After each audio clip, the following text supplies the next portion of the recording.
할렐루야. 네, 오늘 예배 자리에 오신 여러분을 주의 이름으로 환영하고 축복합니다. 오늘 말씀은 여러분들이 이미 잘 알고 계시는 그런 본문일 겁니다. 이미 익숙하게 아브라함이 자기 아들을 바쳤다라고 하는 이 이야기는 어, 우리 기독교만이 아니라 유대교와 이슬람교에서도 동일하게 그들의 종교의 가장 핵심이 되는 사건으로 언급하는 본문이기도 합니다. 그런데 우리가 이 사건을 좀 보기 전에 이 사건의 배경을 먼저 이야기하면서 오늘 말씀에 들어가면 좋을 것 같습니다. 오늘 말씀 1절에는 하나님께서 그 일 후에 아브라함을 부르셨다라고 시작되고 있어요. 여기 나온 그 일을 직역하면 그 일들 후에라고 번역할 수 있는데요. 여러 사건들을 언급하는 겁니다. 그럼 바로 앞장에는 어떤 사건이 있었냐면 창세기 21장에 아브라함이 나이 100세에 아들 이삭을 낳는 사건이 나타납니다. 그리고 이삭으로 인한 잔치와 기쁨이 있는 반면에 이삭의 경쟁자가 되는 또 다른 배다른 자식 이스마엘을 떠나보내는 이야기도 21장에 나오죠. 이런 배경에서 이제 아브라함 집안에 두 아들은 없고 오직 상속자 이삭만이 남은 상황에서 오늘의 이야기가 시작된다는 거예요. 이런 상황에서 하나님께서 아브라함을 부르셨어요. 근데 그 부르심은 아브라함이 한 번도 상상해 보지 못했을 만한 아주 충격적인 내용을 담고 있었습니다. 우리 같이 2절을 읽어보겠습니다. 2절 읽을까요? 시작. 여호와께서 이르시되 내 아들 내 사랑하는 독자 이삭을 데리고 모리아 땅으로 가서 내가 내게 일러준 한 산 거기서 그를 번제로 드리라. 네, 여기서 이삭을 번제로 드리라는 게 오늘 내용을 압축한 말이 될 것 같습니다. 여러분, 번제가 무엇인지 혹시 아세요? 번제. 번제는 하나님께 불로 태워드리는 제사 중에 하나인데 그냥 태워드리는 게 아니라 전부를 태워드립니다. 그게 양이든 소든 비둘기든 그 제물이 되는 걸 완전히 태워드리는 그런 제사. 근데 오늘 누구를 번제로 드리래요? 이삭을 번제로 드리랍니다. 여러분, 이삭이 사람 이름이에요. 사람을 불태워서 하나님께 드리라는 거죠. 여러분, 이게 말이 되는 내용입니까? 더 충격적인 것은 이 번제로 드리려고 한 대상이 내 아들, 내 사랑하는 독자 이삭이라고 아주 분명하게 명시하고 있다는 거예요. 아브라함이 이 아들을 어떻게 낳았어요? 네, 나이 100살에 낳았습니다. 제가 저희 막내 아들을 제가 한국 나이로 43살에 낳았습니다. 그런데 첫째, 둘째하고는 느낌이 달라요. 여기 첫째, 둘째가 마침 없어서 제가 이렇게 얘기할 수 있는데 얘는 뭘 해도 예, 예쁘고 울어도 예쁘고. 그런데 100살에 낳은 아들은 어떨까요? 여러분, 손주가 예쁘시죠, 그죠?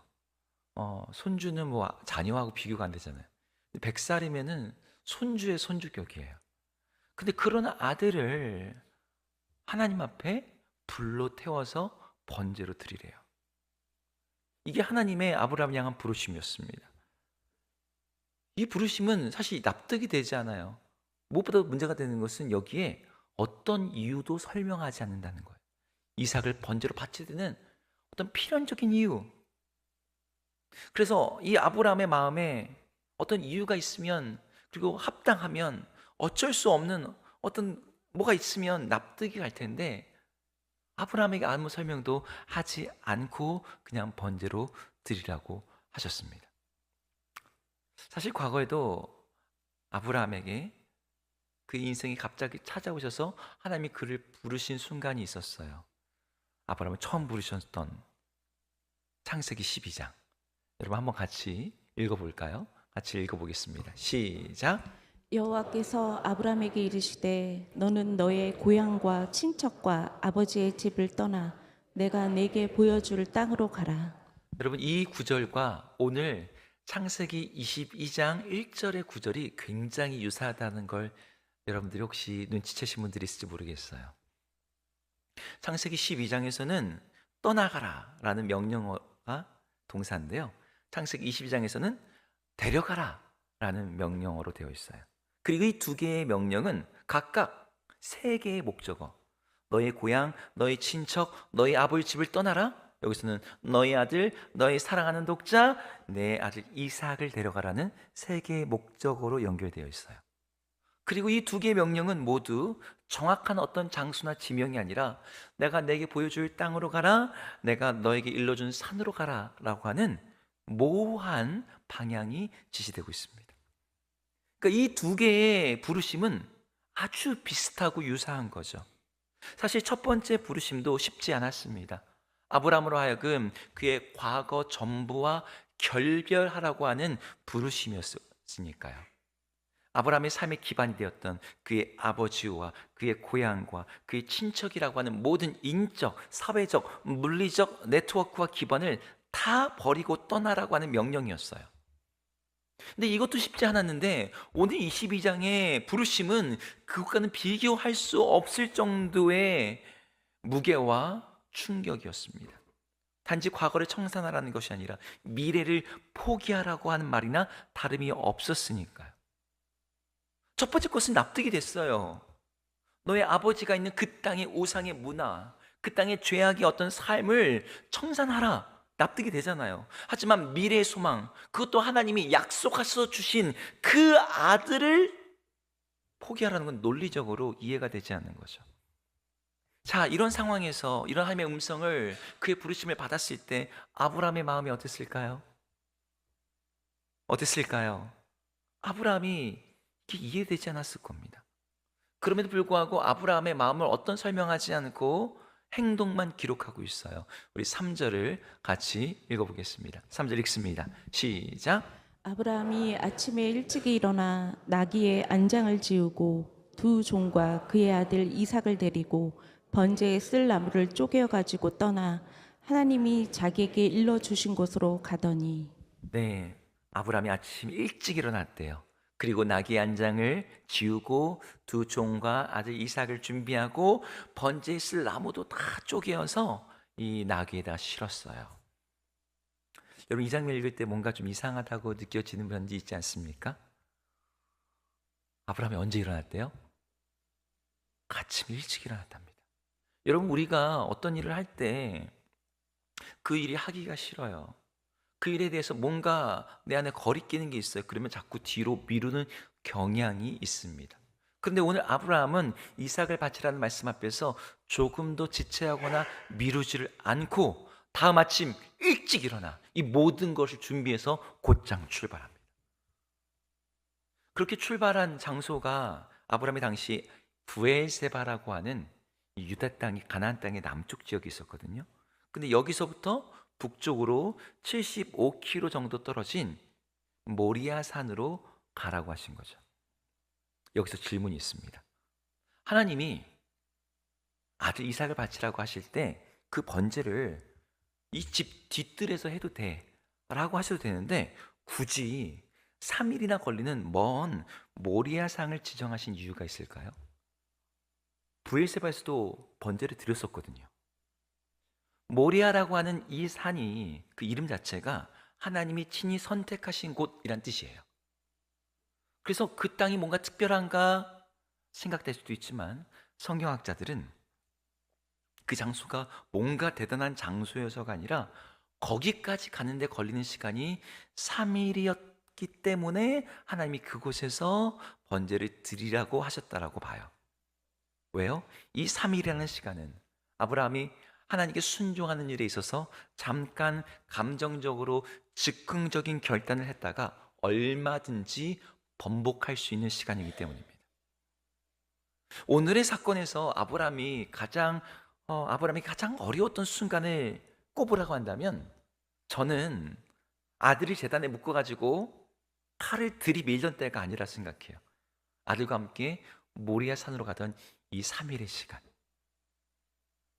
그러면 아들과 함께 걷고 중간에 같이 물을 나눠 마시고 저녁에는 모닥불을 피우고 아예 잠자리를 만들어주면서 이불을 덮어주며 잘 자라.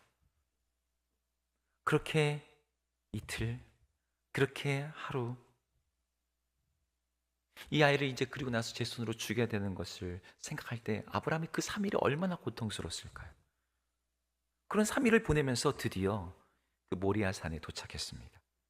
두 종을 산 아래 나귀와 함께 남겨두고 이제 이삭에게 어깨에 이 번제에 쓸 나무를 짊어지게 하고 아브라함은 불과 칼을 들고 산에 오르기 시작했어요. 산을 오르는데 이삭이 아브라함을 부르는 거예요. 내 아버지요. 아브라함이 대답합니다. 내 아들아, 내가 여기 있노라. 아버지, 불과 나무는 있는데 번제할 어린 양은 어디에 있습니까? 그때 이삭에게 아브라함이 이렇게 대답합니다. 8절을 같이 읽겠습니다. 8절 시작.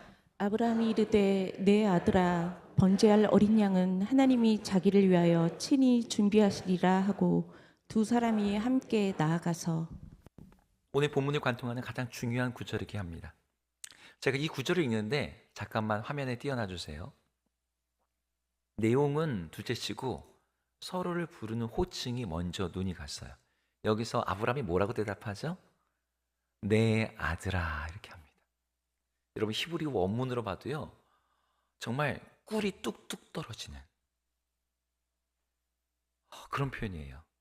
아브라함은 이삭을 부를 때요. 한 번도 그냥 말하지 않고요. 내 아들아, 내 아들아 이렇게 불러요. 그러니까 이 질문을 받았을 때 정말 아버지 입장에서는 자기 가슴에다가 비수를 꽂는 것 같은 질문이었을 거예요. 아버지, 번제할 양이 어디 있나요? 정답은 뭐예요? 바로 너야. 근데 그 말을 하지 못하고 하나님이 준비하실 거야 라고 대답을 하는 거죠. 그렇게 마침내 산에 오른 이 두 사람은 제단을 쌓고 나무를 벌어놓고 이삭을 결박해서 나무 위에 올렸습니다. 이 과정이 어떤 몸싸움이나 다툼이 없었어요. 그리고 번제로 드리려고 하는데 여러분 이 장면이 7개의 동사로 되어 있습니다. 그냥 번제로 드렸다라고 하면 되는데 우리 한번 같이 읽어볼까요? 9절 10절인데요. 7개의 동사를 한번 여러분 찾아보시죠. 같이 읽겠습니다. 시작. 아브라함이 그곳에 제단을 쌓고 나무를 버려놓고 그의 아들 이삭을 결박하여 제단 나무 위에 놓고 손을 내밀어 칼을 잡고 그 아들을 잡으려 하니 네, 그냥 번제를 드리려 했다 하면 되는 걸 여기 7개 동사 제단을 쌓았다, 나무를 버려놓았다, 이삭을 결박했다, 나무 위에 놓았다, 손을 내밀었다, 칼을 잡았다, 아들을 잡으려 했다. 이렇게 표현합니다. 이렇게 표현한 이유가 뭘까요? 두 가지 효과 때문이에요. 첫 번째, 장면 컷 해가지고 직접 보게 하는 일종의 클로즈업 효과. 그리고 또 하나는 시간을 천천히 흐르게 하는 일종의 슬로우 모션의 기법을 사용한 겁니다. 독자들로 하여금 이 장면을 주목해서 보게 하는 거죠. 아브라함의 칼이 들어 올려졌습니다. 근데 그때 하늘에서 음성이 들려왔어요.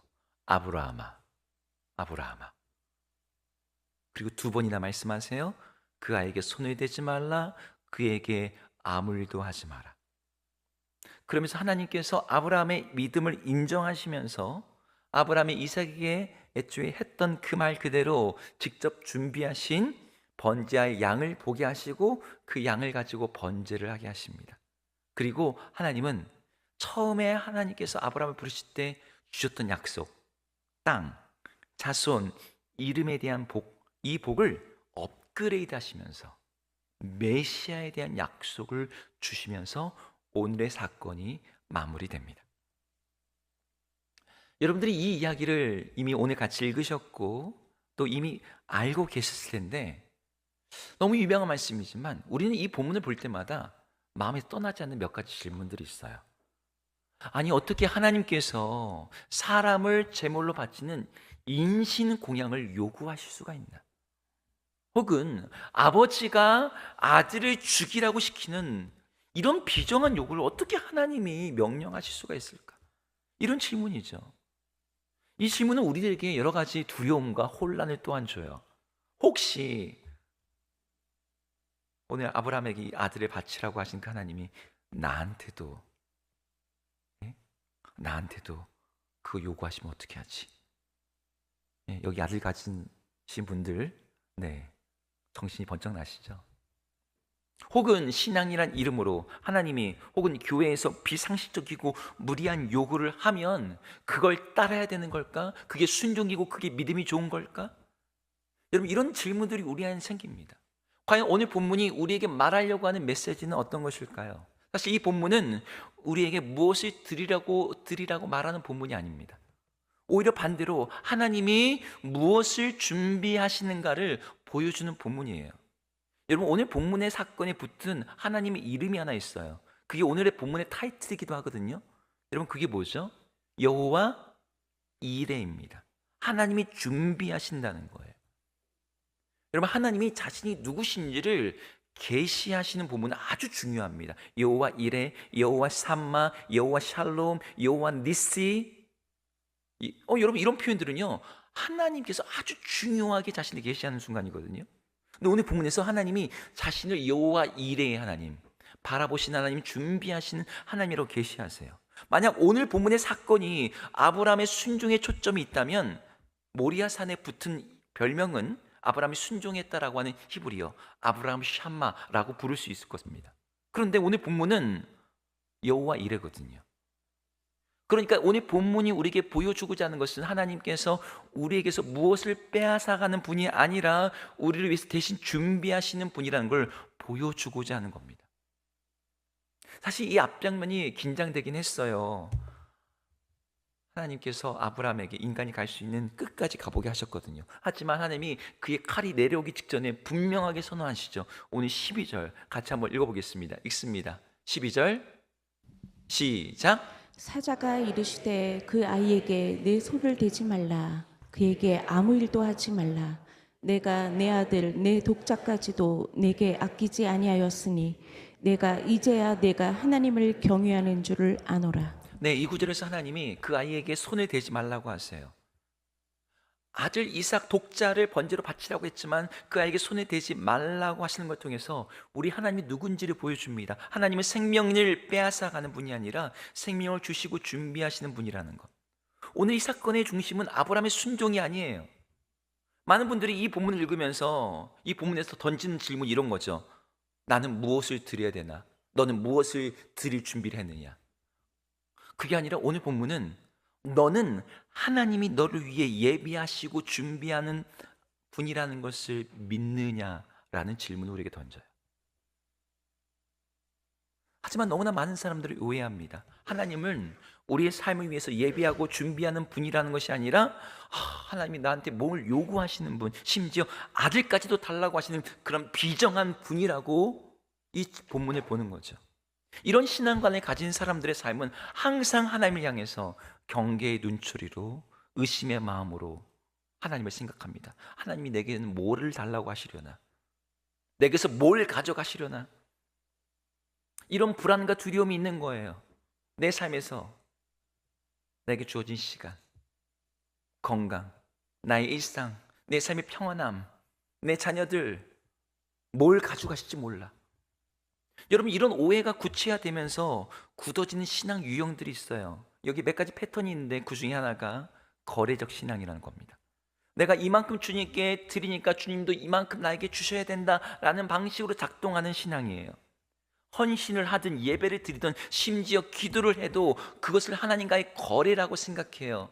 하나님, 내가 이만큼 기도했으니 하나님도 이만큼 응답하셔야죠.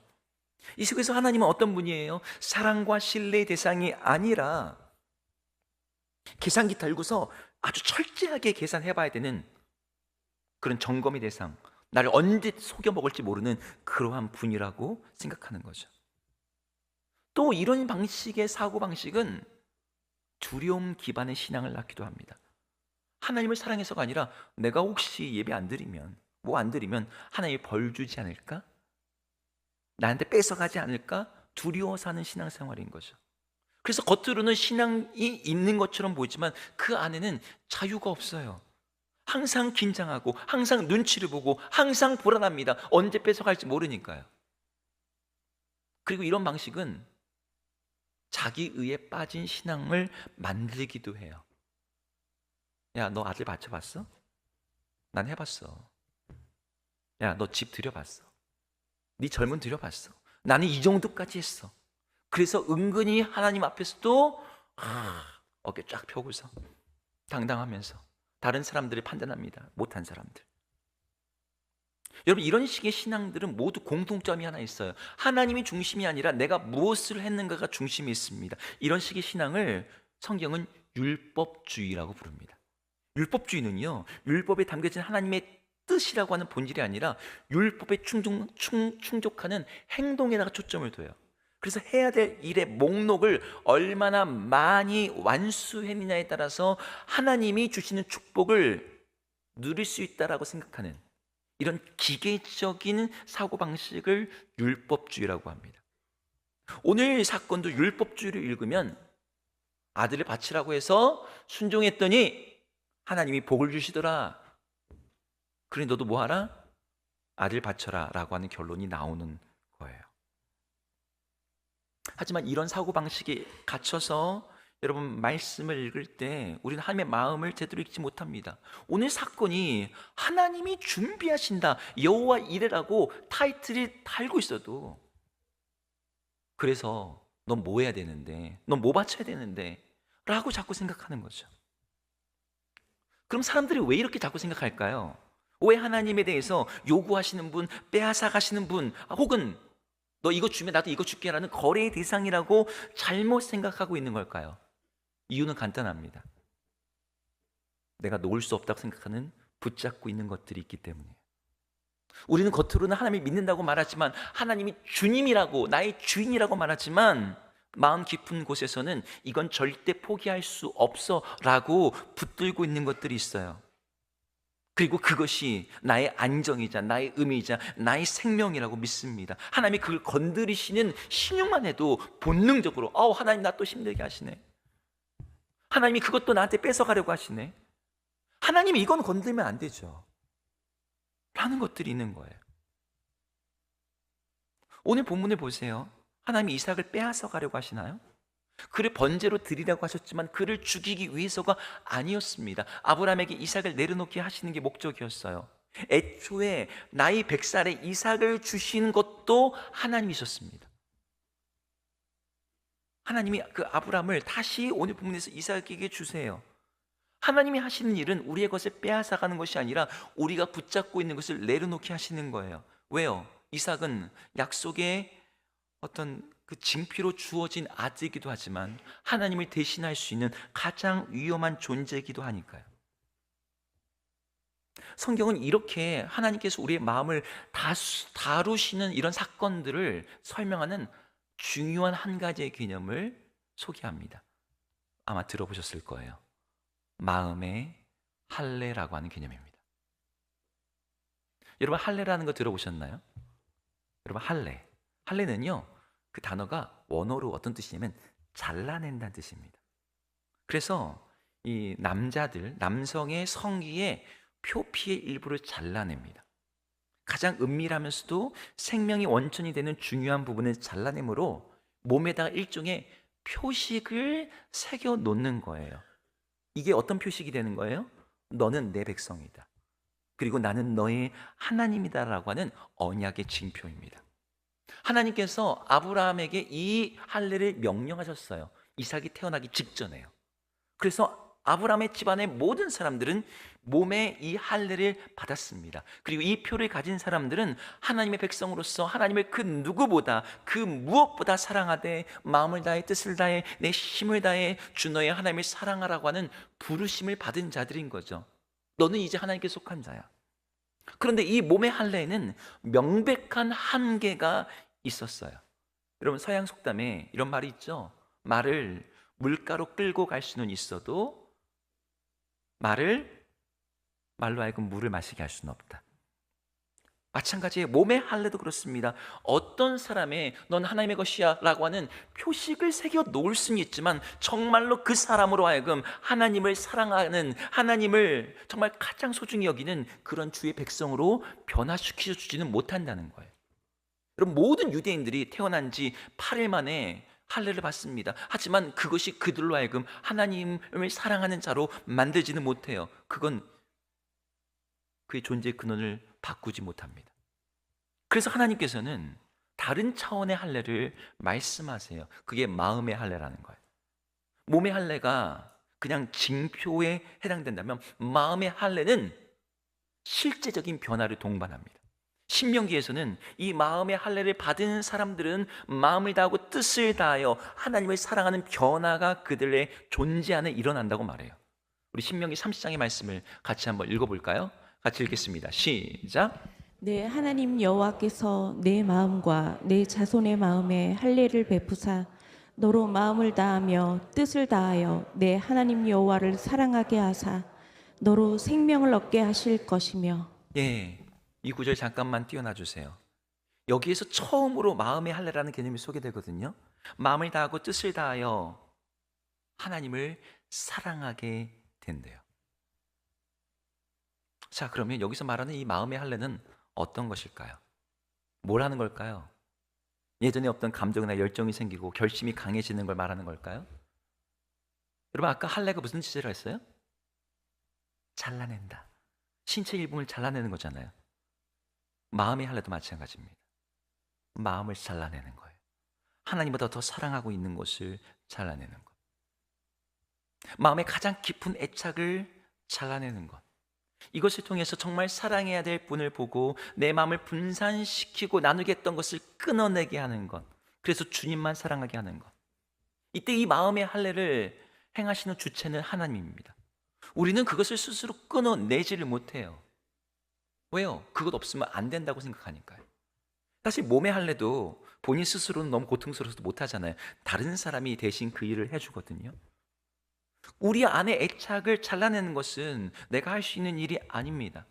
근데 하나님께서 그 일을 하신대요. 오늘 사건이 바로 그 마음의 할례가 어떻게 일어나는지를 보여줍니다. 아브라함은 이삭의 출생 전에 이미 자기 집안 전체에 할례를 행하게 했어요. 몸에 상처를 만들고 흔적을 남겼습니다. 이제 하나님의 백성이 되었다는 표예요. 하지만 그것으로는 부족했습니다. 이삭의 출생 이후에 하나님은 아브라함에게 이삭을 번제로 바치라는 것을 통해서 그의 마음에 가장 소중하다고 느끼는 것을 잘라내게 하심으로 마음의 할례를 행하게 하신 거예요. 그리고 이 애착을 잘라내고 끊어내는 것을 통해서 하나님을 온전히 사랑하게 하시는 그 길로 아브라함을 이끄셨습니다. 이와 비슷한 것이 이사야 40장에 언급됩니다. 이사야 선지자가 하는 말을 같이 읽어보겠습니다. 읽을까요? 시작. 푸른 마르고 꽃이 시듬은 여호와의 기운이 그 위에 붐이라. 이 백성은 실로 풀이로다. 여러분, 이 다음 구절은 되게 유명하죠. 푸른 마르고 꽃은 시드나 여호와의 말씀은 영원하리라. 근데 그 앞 구절입니다. 여기 나오는 풀과 꽃은 하나님의 백성을 가리켜요. 근데 그 백성들 위에 여호와의 기운이 분대요. 여기 나오는 여호와의 기운은 성령 하나님을 가리킵니다. 성령 하나님께서 주의 백성들 위에 불면은 어떤 일이 일어난다 그러는 거예요. 그러니까 우리가 생각할 때는 좋은 일이 일어나고 우리가 풍성해지고 그래야 될 것 같은데 풀이 마르고 꽃이 시든대요. 하나님의 백성이 시드는 역사가 일어나는데요. 이게 무슨 뜻입니까? 성령께서 오심으로 말미암아 우리의 마음 가운데 있는 옛 자아, 세상에 대한 애착을 시들게 하시고 끊어내게 하시고 마르게 하신다는 거죠. 이게 성령께서 행하시는 마음의 할례입니다. 그렇다면 왜 하나님은 이 마음의 할례를 자기의 백성들에게 행하고자 하시는 걸까요? 우리가 방금 읽었던 그 신명기에서 그 이유를 설명하고 있어요. 우리 다시 한번 같이 읽어볼까요? 같이 읽겠습니다. 신명기 30장. 네, 같이 그 앞구절이요. 네, 읽겠습니다. 시작. 내 하나님 여호와를 사랑하게 하사 너로 생명을 얻게 하실 것이며. 여기 보니까 내 하나님 여호와를 사랑하게 하사 너로 생명을 얻게 하신다. 이게 이유입니다. 내 마음에 할례를 해서 하나님을 사랑하게 해서 결국 무엇을 위한 거예요? 생명을 얻게 하시고자 하는 게 하나님의 의도라는 거예요. 여러분, 우리가 붙들고 있는 많은 것들은 그것이 대단해 보이고 그것이 우리에게 자부심과 기쁨과 온갖 것들을 주는 것처럼 보여도 그것은 우리에게 참 생명을 주지 못합니다. 여러분, 하나님이 우리에게 주시는 복의 핵심은 항상 생명이에요. 창세기 1장에서부터 복을 주시면서 생육하고 번성하고 충만하라고 말씀하세요. 예수 그리스도를 통해서 우리에게 주신 근본적인 복도 생명입니다. 내가 너에게 주는 생명, 영생. 하나님 우리에게 그것을 주고자 하세요. 그게 단지 육체적 생명이 아니라는 걸 여러분 다 아실 겁니다. 그 생명은 우리의 삶의 의미이자 내가 살아가는 목적이자 우리 삶의 충만함이에요.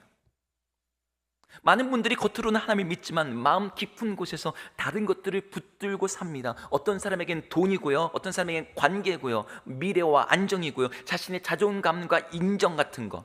왜 그걸 붙잡죠? 그것이 우리 삶에 의미를 준다고 믿기 때문이에요. 삶의 기쁨을 준다고, 살아있다라고 하는 충족감을 준다고 믿기에 그것들을 소중히 여깁니다.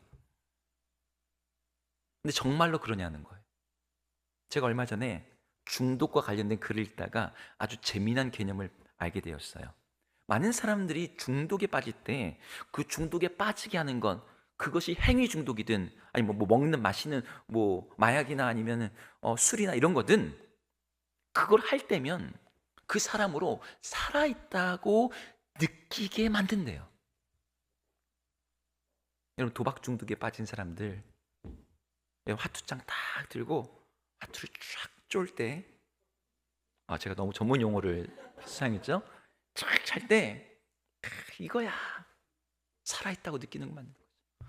하루 종일 기운 없이 그냥 일하다가 저녁에 탁 친구 만나서 하금 집에 가서 소주 한 잔 탁 마실 때